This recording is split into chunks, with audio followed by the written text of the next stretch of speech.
In a juxtaposition of time, the city covered the foothills of the mountain that affords its protection.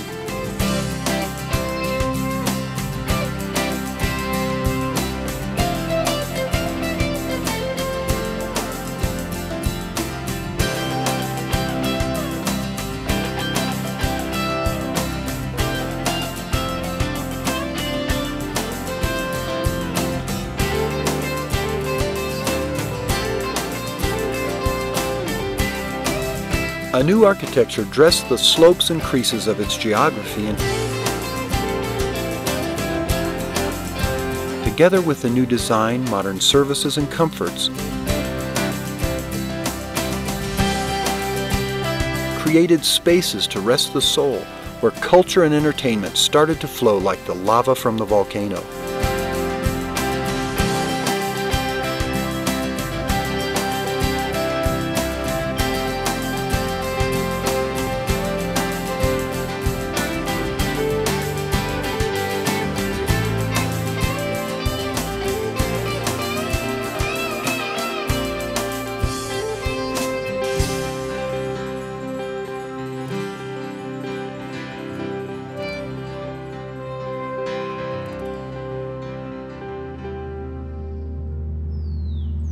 Thus, artists and myths, neighborhoods and people prepared this space, the great scenery that joins all, so that dreamers and poets, travelers and tourists can recite with the city and its volcano the poetry of tomorrow.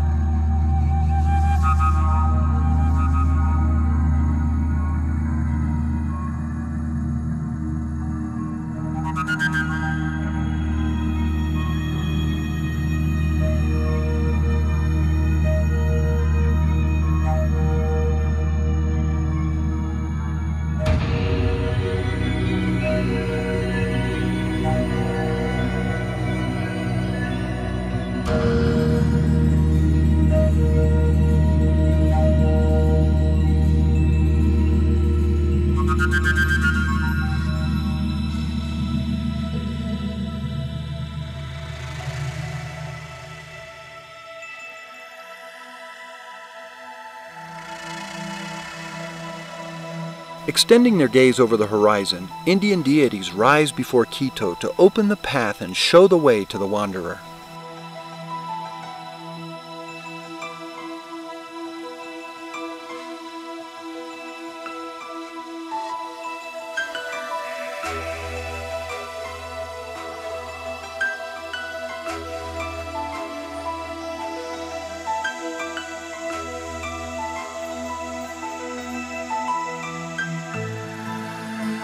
In peaks and slopes, in highlands and plateaus bordering the snows, high-altitude plants strive to preserve a verdant vegetation.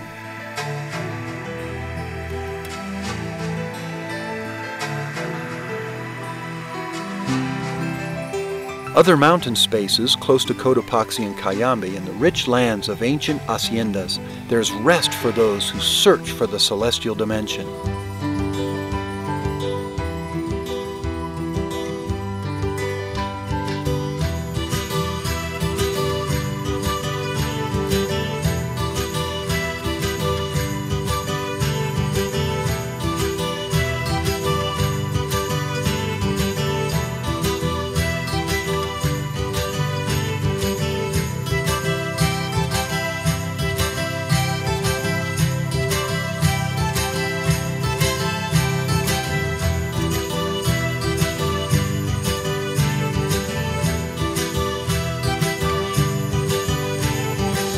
Where thread and weave of ancient looms are in communion, the traveler may find in the fairs of Otavalo and Cotacachi the rich and particular concept of a millenary art, a utilitarian legacy that persists and is renewed amongst people, lakes, and mountain villages.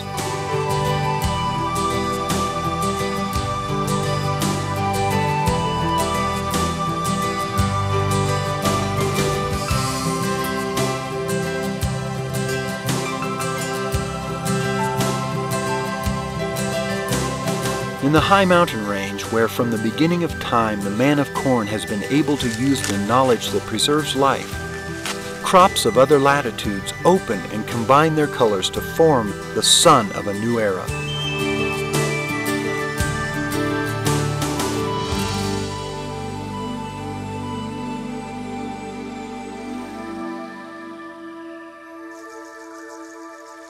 In the middle of the world, immersed in myth and legend, in a space of natural magic as in centuries past, the great magnet of the equinox continues to fire the imagination of all travelers.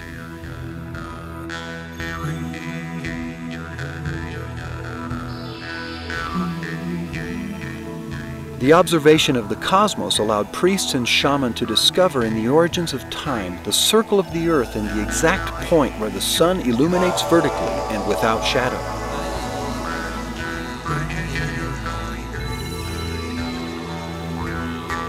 In the middle of the world, in an eternal millennium of myth and legend, the sojourner will find the meeting place of the sun and the hemispheres.